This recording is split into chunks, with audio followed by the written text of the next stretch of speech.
إن الحمد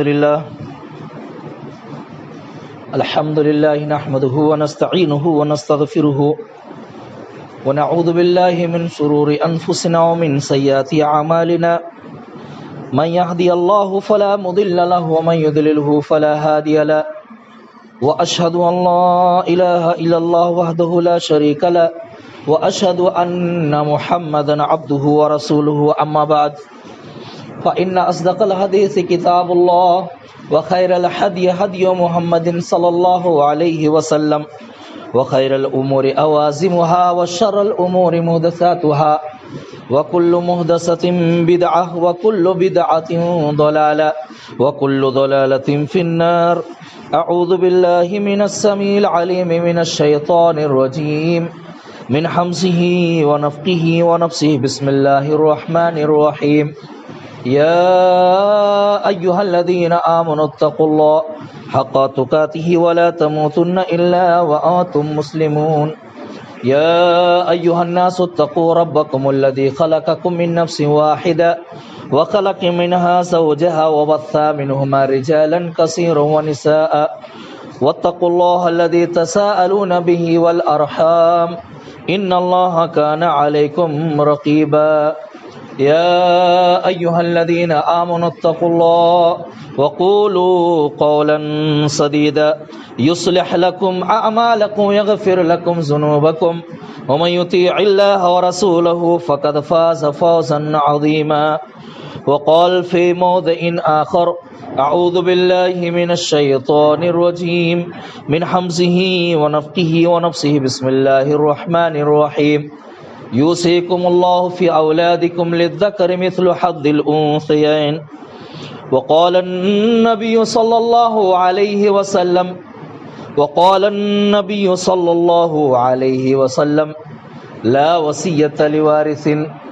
رب اشرح لي صدري ويسر لي أمري واحلل عقدة من لساني يفقهوا قولي. رب زدني علما رب زدني علما رب زدني علما. سبحانك لا علم لنا إلا ما علمتنا إنك أنت العليم الحكيم.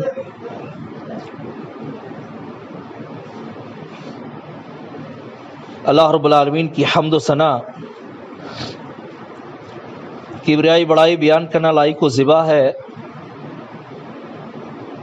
جس پروردگار عالم نے ہمیں اس دار فانی کے اندر پیدا فرمایا اور ہم کو سیدھی راہ پر گامزن کرنے کی خاطر اللہ رب العالمین نے بے شمار انبیاء کرام کو مبعوث فرمایا. انہی انبیاء کرام میں سے ہمارے آخری نبی تاجداری مکی و مدنی امام الانبیاء اور رسول شافع محمد صلی اللہ علیہ وسلم ہیں، جن کے اوپر ہزاروں ہزار درود و سلام ہوا. اللہم صلی علیہ اللہم بارک علیہ.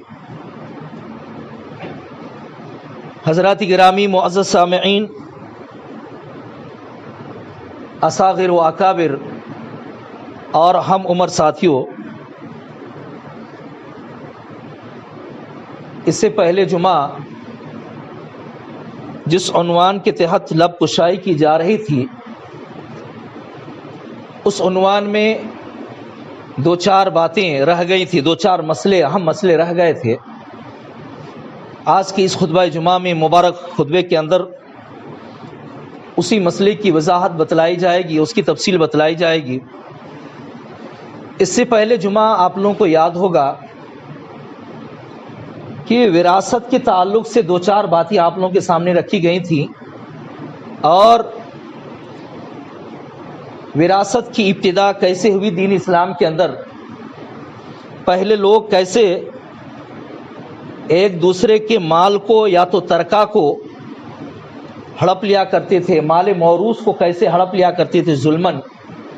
اللہ کے نبی صلی اللہ علیہ وسلم کے بعثت سے پہلے، اللہ کے نبی صلی اللہ علیہ وسلم کے بعثت میں زمانے میں یہ باتیں آپ لوگوں کے سامنے رکھی جا رہی تھی.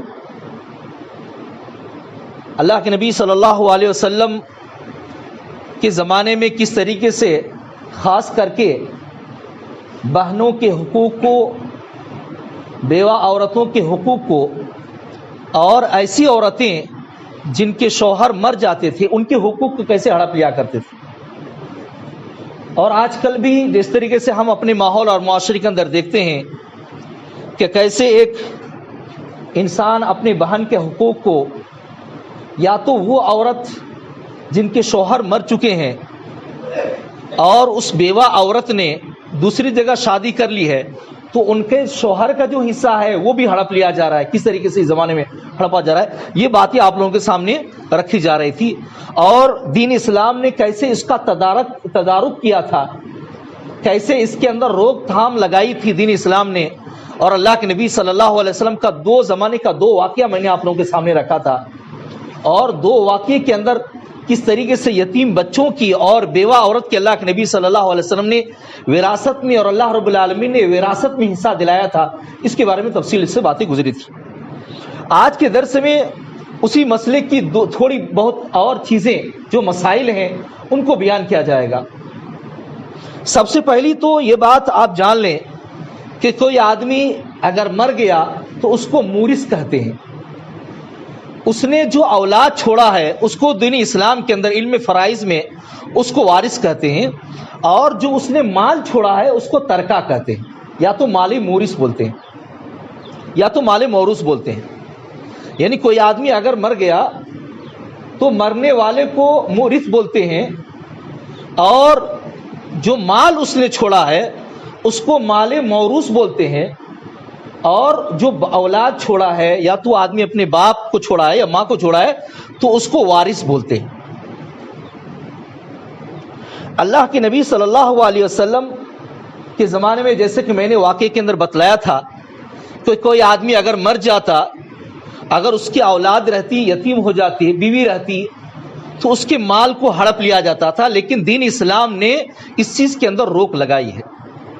اور اللہ رب العالمین نے سورہ نساء کے اندر، خاص کر کے سورہ نساء کے اندر اللہ رب العالمین نے عورتوں کے حقوق کو، مردوں کے حقوق کو تفصیل کے ساتھ بتلایا ہے کہ اگر وہ بیٹی ہے تو اس کا کیا حق ہے، اگر وہ بیوی بن رہی ہے تو اس کا کیا حق ہے، اگر وہ ماں بن رہی ہے تو اس کا کیا حق ہے، اگر وہ دادی اور نانی بن رہی ہے تو اس کا کیا حق ہے۔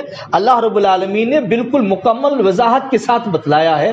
آپ قرآن کا ترجمہ پڑھیں گے تو معلوم ہو جائے گا۔ اور زندگی میں ہر مسلمان کو ایک بار قرآن کا ترجمہ پڑھنا چاہیے۔ ہر مسلمان کے اوپر فرض ہے قرآن کا ایک مرتبہ ترجمہ خاص کر کے پڑھنا چاہیے۔ اللہ کے نبی صلی اللہ علیہ وسلم کی ایک صحیح حدیث ہے، اللہ کے نبی فرماتے ہیں کہ کوئی آدمی ایک آیت اگر سمجھ کر کے پڑھ رہا ہے، کوئی آدمی اگر ایک آیت سمجھ کر کے پڑھ رہا ہے تو 70 نفلی عبادت کرنے سے بہتر ہے۔ 70 رکعت اگر کوئی نفلی عبادت کر رہا ہے، اگر کوئی آدمی ایک آیت سمجھ کے پڑھ رہا ہے تو اس سے بہتر ہے نفلی عبادت سے۔ 70 نفلی عبادت پڑھے گا تو 70 مرتبہ سورہ فاتحہ پڑھے گا، 70 مرتبہ کوئی دوسری سورت پڑھے گا، اس سے بہتر یہ ہے کہ کوئی آدمی ایک آیت کو سمجھ لے۔ اللہ کے نبی صلی اللہ علیہ وسلم کی صحیح حدیث۔ تو ہر مسلمان کو قرآن کا ایک مرتبہ ترجمہ پڑھ لینا چاہیے دین اسلام کو جاننے کے لیے۔ یہی وجہ کہ دین اسلام نے عربی کی تعلیم کو فرض قرار دیا ہے۔ عربی کی تعلیم کو سیکھنا، اگر کوئی آدمی نہیں سیکھ رہا ہے تو قیامت کے دن اس کے بارے میں بھی سوال جواب ہوگا کہ تم نے دین اسلام کو کیوں نہیں سمجھا، تم نے قرآن حدیث کو کیوں نہیں سمجھا، تم نے قرآن حدیث کو سمجھنے کی کیوں نہیں کوشش کی تم نے۔ اس کے بارے میں بھی اللہ رب العالمین کیا کرے گا؟ سوال جواب کرے گا۔ تو سورہ نساء پڑھیں گے تو وہاں پر وراثت کا بھی مسئلہ بیان کیا گیا ہے، ان کے حصے داروں کو بھی حصہ بیان کیا گیا ہے، اور سارے مسائل کو وہاں پر بیان کیا گیا ہے۔ ایک آدمی مر گیا، مر جانے کے بعد اس کے مال کے تعلق سے سب سے پہلے 4 چیزیں واجب ہو جاتی ہیں۔ 4 چیزیں، اگر کوئی آدمی مر گیا، مال چھوڑا ہے، تو 4 چیزیں اس کے بارے میں کرنا ضروری ہے۔ سب سے پہلی چیز تو کیا ہے؟ تجہیز و تکفین۔ اگر کوئی کسی آدمی کا انتقال ہو گیا ہے، انتقال ہونے کے بعد اس نے مال چھوڑا ہے، اگر تجہیز و تکفین کرنے کے لیے اس کے وارث کے پاس پیسے نہیں ہے تو اس کے مال سے تجہیز و تکفین کیا جائے گا۔ یعنی اس کا مال استعمال کر کے سب سے پہلا، مر جانے کے بعد جو اللہ رب العالمین نے قانون بتلایا ہے کہ انسان کے بارے میں زندگی کے قانون الگ بتلائے ہیں، جوانی کے قانون الگ بتلائے ہیں، بچپن کے قانون اللہ رب العالمین الگ بتلائے ہیں، لیکن کوئی آدمی مر جا رہا ہے تو مر جانے کے بعد بھی اللہ رب العالمین نے انسان کی رہنمائی کی ہے کہ مر جانے کے بعد اس کے مال کو کیا کیا جائے، اس نے مال جو چھوڑا ہے اس مال کو کس طریقے سے تقسیم کیا جائے۔ تو سب سے پہلے 4 حصے میں تقسیم ہوتا ہے وہ مال، اگر کوئی آدمی چھوڑ گیا ترکہ۔ کس نے مال چھوڑا ہے؟ سب سے پہلی چیز تجہیز و تکفین، یعنی اوسط درجے پر، ایسا نہیں کہ بڑھا چڑھا کر کے مال چھوڑا 50,000 کا اور 25,000 کا ہم تجہیز و تکفین میں کفن دفن میں کیا کر دیں، خرچ کر دیں.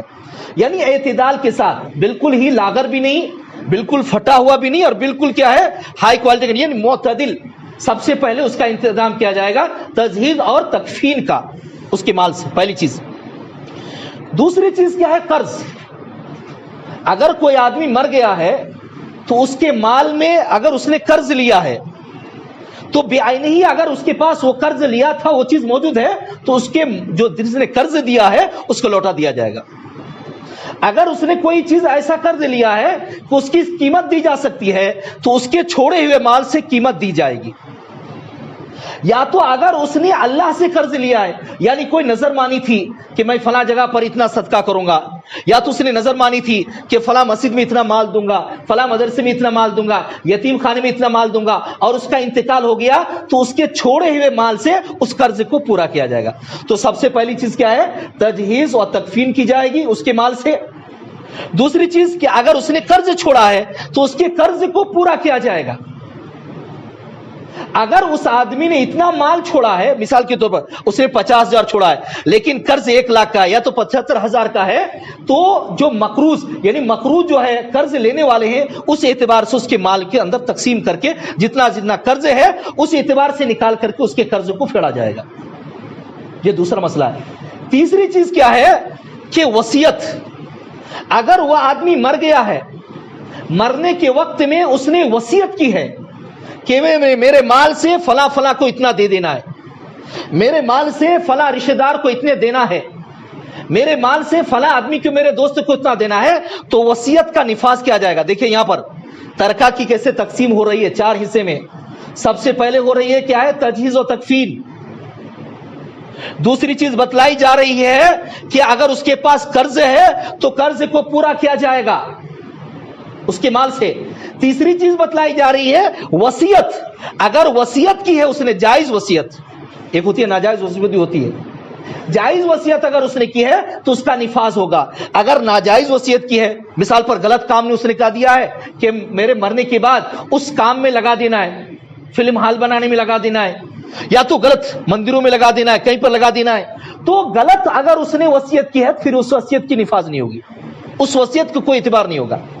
اسی طریقے سے اگر اس نے ثلث مال سے زیادہ وصیت کی ہے، مثال کے طور پر اگر کسی آدمی کے پاس 1 لاکھ روپیہ ہے، مرنے کے وقت اگر 1 لاکھ روپیہ چھوڑ کر کے جا رہا ہے، اس نے 50,000 کی وصیت کر دی ہے کہ 50,000 میرے مرنے کے بعد خرچ کر دینا ہے یا تو فلاں کو دے دینا ہے، تو اس وصیت کے بھی نفاذ نہیں ہوگا.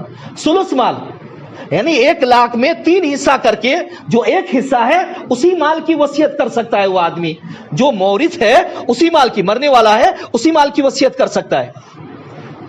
اگر ثلث مال سے زیادہ وصیت کر رہا ہے تو اللہ کے نبی صلی اللہ علیہ وسلم فرماتے ہیں یہ بھی زیادہ ہو گیا. یہ بھی کیا ہو گیا؟ زیادہ ہو گیا. وَالثُّلُثُ كَثِيرٌ. اللہ کے نبی فرماتے ہیں ثلث بھی زیادہ ہو گیا. اگر کرنا ہے تو اس سے کم کی کرے، کرنا ہے تو کیا ہے اس سے کم کی وصیت کرے. یہاں پر ایک مسئلہ اور آ جاتا ہے کہ وصیت جو ہوتی ہے یہ اپنے وارث کے لیے نہیں ہوتی ہے. مثال پر کوئی آدمی مر رہا ہے تو یہ وصیت کر کے نہیں جائے گا کہ میرے فلاں بچے کو دے دو، میرے فلاں بیٹی کو دے دو. یہ اپنے وارث کے لیے وصیت نہیں کر سکتا ہے. اللہ کے نبی صلی اللہ علیہ وسلم فرماتے ہیں کہ اللہ رب العالمین نے ہر حصے کو مقرر کر دیا ہے، ہر آدمی کا جو وارث ہے اس کے حصے کو مقرر کر دیا ہے. فلا وصیت لوارث. کسی بھی وارث کے لیے وصیت نہیں ہے. یعنی کوئی آدمی اگر یہ چاہے کہ میرے پاس 5 لڑکے ہیں، 4 لڑکے ہیں، اس میں سے ایک لڑکے کو میں نے لکھ دیا، 4 لڑکیاں ہیں اس میں سے 2 لڑکیوں کے نام لکھوا دیا، تو دین اسلام کے اندر اس کا کوئی اعتبار نہیں ہے. دین اسلام میں اس کا کوئی اعتبار نہیں لکھ دینا. وارث کے لیے کوئی وصیت نہیں ہے، وارث کے علاوہ دوسرے کے لیے وصیت کر سکتا ہے. اس ضمن میں اور ایک مسئلہ آ جاتا ہے. مثال کے طور پر کوئی آدمی اگر باپ زندہ ہے، اس کے 4 لڑکے ہیں، ان لڑکوں میں سے ایک کا انتقال ہو جاتا ہے، تو ہم لوگ کیا کرتے ہیں 4 بھائی مل کر کے جس کا انتقال ہو گیا ان کے بچوں کو ہم لوگ مجنو میراث، اب عام زبان میں کیا کرتے ہیں مجنو میراث کر دیتے ہیں. شرعی طور پر تو اس کا حصہ نہیں ملے گا.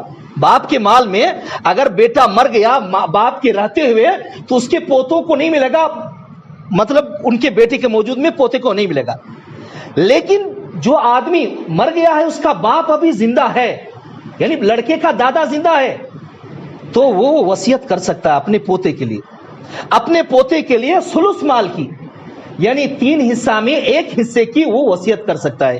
لیکن آج کل کیا ہوتا ہے، جیسے کہ ہم دیکھتے ہیں ماحول معاشرے میں، کوئی آدمی اگر کوئی بھائی مر گیا تو مر جانے کے بعد ان کے بچوں کو فوراً نکال دیا جاتا ہے، ان کے بچوں کو گھروں سے فوراً نکال دیا جاتا ہے، حالانکہ دادا ابھی موجود ہے، دادا کے ہاتھ میں ہے وہ زمین، دادا کے ہاتھ میں ہے وہ مال، دادا کے وراثت میں ہے وہ ابھی، وہ چاہے تو اپنے پوتے کو ثلث مال کی وصیت کر سکتا ہے. لیکن اس وقت کیا ہوتا ہے، باپ کیا ہوتا ہے اپنے بیٹی کی محبت میں، بیٹیوں کی محبت میں اپنے پوتوں کو کیا ہوتا ہے بھول جاتا ہے اور اس کے بارے میں وصیت نہیں کرتا ہے، حالانکہ وصیت کر سکتا ہے ثلث مال کی. ہم لوگ کیا سمجھتے ہیں کہ وہ مکمل طور پر کیا ہو گئے، یعنی وراثت سے مجنون ہو گئے، وراثت سے کیا ہو گئے، دور ہو گئے. وراثت سے بھی دور ہوا نہیں، باپ چاہے، اس کا دادا چاہے تو اپنے پوتے کے لیے ثلث مال کی وصیت کر سکتا ہے. تو اگر کوئی آدمی مر رہا ہے تو سب سے پہلے تجہیز و تکفین کیا جائے گا. دوسری چیز کیا ہے، اس کے قرض کو اتارا جائے گا اس کے مال سے. تیسری چیز کیا ہے، وصیت کی جائے گی، یعنی وصیت کی نفاذ کی جائے گی. اگر اس نے وصیت کیا ہے، پوتے کے لیے وصیت کیا ہو، یا تو اپنے دوست کے لیے وصیت کیا ہو، یا تو رشتہ دار کے لیے وصیت کیا ہے، تو وصیت کی نفاذ کی جائے گی، لیکن وارث کے لیے وصیت نہیں کر سکتا ہے. اللہ کے نبی صلی اللہ علیہ وسلم کے زمانے کا ایک واقعہ ہے کہ ایک صحابی تھے، حضرت نعمان بن بشیر کا نام تھا، باپ کے بہت چہیتے تھے وہ.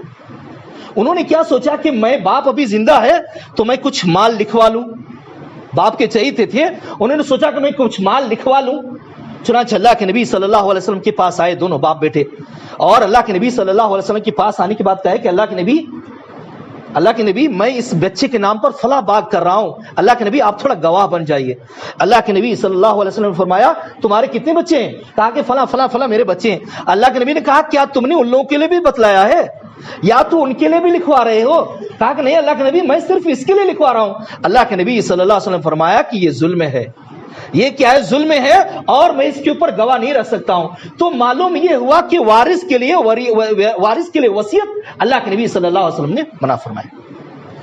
اس کے بعد جو بال بچے گا اس کے اندر کیا ہوگی، وراثت کے اندر تقسیم ہوگی. تو 4 چیزیں ہو گئی، تجہیز و تکفین ہو گیا، اس کے بعد کیا ہے، وصیت کا نفاذ ہو گیا، قرض اگر ہے تو قرض کو پورا جائے گا، اس کے بعد وراثت کی تقسیم کی جائے گی. اب وراثت کے اندر جو ہے 3 طریقے سے وراثت ثابت ہوتا ہے، 3 طریقے سے دین اسلام کے اندر. ایک تو نکاح کرنے سے، اگر کسی آدمی نے کسی عورت سے نکاح کیا تو نکاح کرنے سے وہ عورت اس آدمی کا وارث بن جاتی ہے. اس آدمی نے اگر مال کمایا ہے، مال کمانے کے بعد اگر اس کا انتقال ہو گیا، اس کا کیا ہو گیا، انتقال ہو گیا، اور اس آدمی نے اگر مال کمایا ہے تو اس کی بیوی کو حصہ ملے گا، چاہے اس کی بیوی کہیں پر بھی بعد میں جا کر کے شادی کر لے، یا تو دوسرے کے پر شادی کر لے، یا تو میکے میں جا کر کے رہ لے، لیکن اس کے شوہر سے جو اس کو مال جو انہوں نے کمایا ہے اس سے وہ حصہ ملے گا. نکاح سے بھی کیا ہوتا ہے، وراثت ثابت ہوتا ہے. دین اسلام کے اندر 3 چیز سے وراثت ثابت ہوتا ہے، نکاح سے، اور ایک چیز نسب سے، یعنی نسب بیٹا ہے پوتا ہے تو نسب سے ہی ہوگا، اور تیسری چیز کیا ہے، ولا سے. ولا کی مطلب غلام کو آزاد کرنا. کوئی آدمی غلام تھا، کوئی آدمی کیا تھا، غلام تھا، ایک آدمی نے اس کو خرید لیا اور خرید لینے کے بعد اس کو آزاد کر دیا، تو وہ جو آزاد کیا ہے اس آدمی کا جو مال ہے خریدنے والے کو اس کو حصہ ملے گا. لمن عتق. اللہ کے نبی صلی اللہ علیہ وسلم فرماتے ہیں حضرت عائشہ سے کہ ولا اس کے لیے ہوگا جس نے آزاد کیا ہے. حضرت عائشہ کیا کرتی تھی، غلاموں کو خریدتی اور غلام کو خریدنے کے بعد اس کو آزاد کر دیا کرتی تھی. حضرت ابوبکر صدیق بھی کیا کرتے تھے، غلام خریدتے تھے اور غلام خرید کر کے دین اسلام میں جو غلام بن جاتے تھے اس کو خرید کر کے آزاد کر دیا کرتے تھے. حضرت عثمان غنی رضی اللہ عنہ کے بارے میں آتا ہے، حضرت عثمان غنی جب تک اسلام لائے اور جب تک زندہ رہے، جب اسلام لائے اور جب تک وہ زندہ رہے، ہر جمعہ کے وقت، ہر جمعہ کے دن ایک غلام خریدتے تھے. سبحان اللہ، ایک غلام خریدتے تھے اور آزاد کر دیتے تھے. ہر جمعہ ان کا ایک معمول تھا، مرتے دم تک وہ دیکھتے تھے کہ کوئی اگر مسلمان ہے، وہ غلام ہے، کسی کے ظلم میں ہے، کسی کے ماتحت ہے، اس کا مالک مسلمان نہیں ہے، اس کا مالک اس کے اوپر ظلم کر رہا ہے، تو وہ غلام کو خریدتے اور ان کو آزاد کر دیتے تھے۔ تو آزاد کردہ غلام اگر کوئی مال کمائے یا تو اس کے پاس مال ہو، تو مال ہونے کی وجہ سے مرنے کے بعد اس کا جو ولا ہوگا اس کے مالک کو ملے گا جس نے اس کو خریدا تھا۔ تو تین طریقے سے کیا ہوتا ہے؟ وراثت ثابت ہوتا ہے، ایک تو نکاح سے، دوسرا نسب سے، اور تیسرا ولا سے۔ موانی سے ارث بھی ہے، یعنی وارث سے بے دخل ہو جانا بھی ہے دین اسلام کے اندر۔ تین طریقے سے ایک آدمی وارث سے بے دخل ہو جاتا ہے، تین طریقے سے۔ ایک تو کیا ہے؟ کسی کو ظلمن قتل کر دینا۔ اگر کسی آدمی کا کوئی وارث ہے، اس نے کیا کر دیا؟ اپنے باپ کو مار دیا مال کی وجہ سے، باپ کو کیا کر دیا؟ مار دیا مال کی وجہ سے تاکہ جلدی سے مال مل جائے۔ اپنی ماں کو قتل کر دیا تاکہ جلدی سے مال مل جائے، تو دین اسلام میں اس کی سزا یہ ہے کہ وراثت میں اس کو حصہ نہیں ملے گا۔ حضرت موسیٰ علیہ السلام کے زمانے کے ایک مشہور واقعہ ہے، اور جس کی وجہ سے سورہ بقرہ بھی نام رکھا گیا ہے۔ سورہ بقرہ جو نام رکھا گیا ہے، اس سورہ کا نام بقرہ تو اسی وجہ سے رکھا گیا ہے کہ ایک بھتیجے نے اپنے چچا کو مار دیا تھا حصہ پانے کے لیے۔ اس چچا کے اندر کوئی اولاد نہیں تھی، کوئی اولادیں نہیں تھی، تو اس کا حصہ اس کے بھتیجے کو ملنے والا تھا۔ اس نے کیا کیا؟ پہلے ہی اپنے چچا کو مار دیا، اور مارنے کے بعد اس نے اس کی لاش کو دوسری کی جگہ پر لے جا کر کے رکھ دیا۔ صبح ہوئی، ہلا ہو گیا، کس نے اپنے چچا کو کس نے ایک آدمی کو قتل کر دیا ہے۔ حضرت موسیٰ علیہ السلام کے پاس واقعہ پہنچا۔ اللہ رب العالمین نے موسیٰ علیہ السلام، لمبا چوڑا واقعہ ہے، اللہ رب العالمین نے موسیٰ علیہ السلام کو ایک گائے ذبح کرنے کا حکم دیا، اور اس کا جو اوجڑی ہے گائے کا، اس مردے کے اوپر لگانے کے لیے کہا گیا، تو مردہ بول دے گا۔ تو اس طریقے سے ہوا، مردہ بولا اور بتلایا کہ فلاں آدمی نے مجھ کو قتل کر دیا ہے۔ تو موانث ارث میں سے ایک یہ ہے کہ کسی آدمی نے اپنے مورث کو پہلے ہی قتل کر دیا تو پھر اس کو حصہ نہیں ملے گا۔ دوسری چیز کیا ہے کہ مسلمان اور کفر میں ہونا، یعنی باپ اگر مسلمان ہے، بیٹا اگر کافر ہے، تو ایک دونوں وارث نہیں ہوں گے، ایک دوسرے کا وارث نہیں ہوں گے۔ اور تیسری چیز کیا ہے کہ اگر لونڈی ہے، غلام ہے، تو وہ بھی کیا ہوں گے؟ وارث نہیں ہوں گے۔ تو یہ دو چیزوں کا کیا ہے تصور، یعنی تینوں چیزوں کا۔ ایک تو اگر اس نے قتل کر دے رہا ہے پہلے ہی تو اس کو وارث نہیں مانا جائے گا، یا تو وہ غلام ہے تو اس کو وارث نہیں مانا جائے گا، یا تو کیا ہے یعنی اگر وہ مسلمان ہو رہا ہے تو مسلمان ہونے کی وجہ سے اس کے باپ کے حصے سے اگر باپ کافر ہے تو اس کو حصہ نہیں ملے گا، یا تو کافر ہو جا رہا ہے آدمی تو پھر اپنے باپ کے حصے سے اس کو کافر کو نہیں ملے گا۔ موانث ارث کیا ہے؟ تین ہے۔ اب اللہ رب العالمین نے ہر ایک کے آدمی کے حصے کو بتلایا ہے کہ کس کو کتنا حصہ ملے گا۔ اس میں چار طریقے سے تقسیم کی جاتی ہے حصے میں۔ سب سے پہلی تو کیا ہے؟ جوز، یعنی میاں بیوی۔ ایک ہوتا ہے فرو، یعنی ایک آدمی ہے، اس کے بیٹے، اس کے پوتے، اس کی بیٹی، فرو یعنی جتنے بھی نیچے چلے جائیں، بیٹا ہے، پوتا ہے، اس طریقے سے نیچے۔ اور ایک ہوتا ہے اصول، یعنی ایک آدمی مر گیا، اس کا باپ، اس کا دادا، اس کا پردادا، یا تو اس کی ماں، اس کی نانی، دادی، پردادی، اس طریقے سے ایک ہوتا ہے۔ تو چار طریقے سے، ایک تو کیا ہوتا ہے زوج یعنی رشتہ دار، میاں بیوی کا رشتہ، ایک تو کیا ہے بیٹے نچلے طرح کا رشتہ، ایک ہوتا اوپر یعنی باپ دادا والا رشتہ، ان کو بھی حصہ ملے گا، اور ایک ہوتا ہے کیا ہے یعنی سائڈ کے رشتہ دار۔ ایک کیا ہوتا ہے؟ سائڈ کے رشتہ دار۔ اگر کوئی آدمی مر رہا ہے، نہ اس کا کوئی باپ ہے، نہ اس کا کوئی بیٹا ہے، نہ اس کا کوئی پوتا ہے، نہ اس کی کوئی بیٹی ہے، تب جا کر کے سائڈ کے رشتہ دار یعنی ان کے بھائی ہیں، بھائی کے بچے بھتیجے ہیں، اس طریقے سے اس کی پھوپھی ہے، اس طریقے سے اس کے چچا ہیں، چچا کے لڑکے ہیں۔ تو یہ حصہ اللہ رب العالمین نے ہر ایک کے حصے کو وہاں پر متعین کیا ہے اور بتلایا ہے۔ اصل مسئلہ ہمارے سامنے جو رہتا ہے آج کل کا جو مسئلہ ہے، اصل جو مسئلہ ہے، سب سے بڑا مسئلہ ہمارے سامنے جو ہے کہ جب ہم باپ کا انتقال ہو جاتا ہے اور اس کے وراثت کی ہم تقسیم کرتے ہیں تو صرف ہم بھائیوں میں وہ تقسیم کر لیتے ہیں۔ یہ اصل مسئلہ ہے، اور بیان کرنے کا میرا 2 جمعہ بیان کرنے کا مقصد یہ ہے کہ اس میں بہن کا بھی حصہ ہوتا ہے، بہنوں کو بھی اس کو حصہ دیا جائے گا۔ اللہ رب العالمین نے اس حصے کو متعین کر دیا ہے۔ اگر بہن یہ چاہے گی کہ میں بھائیوں کو دے دی تو بھی نہیں کر سکتی ہے. وراثت کے اندر وارث کو نہیں دے سکتی ہے, وصیت نہیں کر سکتی ہے. ہاں اگر بہن کیا کریے, بیچ رہی ہے وہ زمین, بیچ کر کے اگر بھائی خرید لے رہے ہیں, آپس میں خرید لے رہے ہیں, یا تو اس کے مال دے رہے ہیں, پیسے دے رہے ہیں اور خرید لے رہے ہیں, تو اس کی زمین کو خرید کر کے اپنا بنا سکتے ہیں. لیکن مکمل طریقے سے اپنی بہنوں کو نہ ان کے عوض میں مال دینا, نہ اس کے عوض میں زمین دینا, نہ حصہ دینا, مکمل طریقے سے اس کو وراثت سے چھوڑ دینا, یہ ایک قسم کا ہے, ظلم ہے. اور میں نے بتلایا تھا پچھلے جمعہ کہ اگر کسی آدمی کا ایک بالشت بھی اگر زمین لے لیتا ہے, ظلمن لے لیتا ہے, تو اللہ رب العالمین قیامت کے دن اس انسان کے گلے کے اندر اللہ رب العالمین کیا کرے گا, 7 زمین کا توق اس کے اندر پانا دے. اگر کسی آدمی نے مظلوم کیا سے بچنا ہے, مظلوم کیا بہت بڑی ہوتی ہے, ایک انسان کی پوری زندگی برباد ہوتی ہے, اس کے نسل در نسل برباد ہو جاتے ہیں اگر کسی آدمی کو مظلوم کیا لگ جاتی ہے.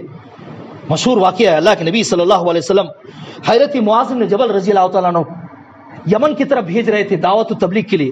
اللہ کے نبی صلی اللہ علیہ وسلم نے بتلایا حضرت معاذ بن جبل کو, اے معاذ بن جبل تم یمن جا رہے ہو, ایسی جگہ پر جا رہے ہو جہاں پر اہل کتاب ہیں, یعنی ان کے پاس بھی پہلے دین تھا, عیسائی یہودی ان کے پاس دین تھا, وہی لوگ پہلے مسلمان تھے, وہی لوگ پہلے اپنے نبی کی ماننے والے تھے, تم ان کے پاس جا رہے ہو. لیکن انہوں نے اپنے دین کے اندر بگاڑ پیدا کر لیا. عیسیٰ علیہ السلام کے اوپر ایمان نہیں لائے یہودی, عیسائی موسیٰ علیہ السلام کے اوپر ایمان نہیں لائے, یہود اور عیسائی مجھ پر ایمان نہیں لائے. ان لوگوں نے اپنے دین کو بگاڑ لیا ہے, خرافات میں بگاڑ لیا ہے, عبادت کے اندر بگاڑ لیا ہے, غیر اللہ کو پکڑ لیا ہے, بدعت کو اختیار کر لیا ہے. تم ایسے لوگوں کے پاس جا رہے ہو, سب سے پہلے تم ان کو دعوت دینا لا الہ الا اللہ کی, کہ اللہ کے علاوہ کوئی معبود نہیں, اللہ کے علاوہ کوئی عبادت کے لائق نہیں ہے, اللہ کے علاوہ کوئی بندگی کے لائق نہیں ہے, اور محمد اللہ کے رسول, اس چیز کی دعوت دینا. اگر وہ تمہاری اطاعت کر لیں تو تم ان کو بتلانا کہ اللہ رب العالمین نے 5 وقت کی نماز تمہارے لیے فرض کیا ہے دن اور رات میں.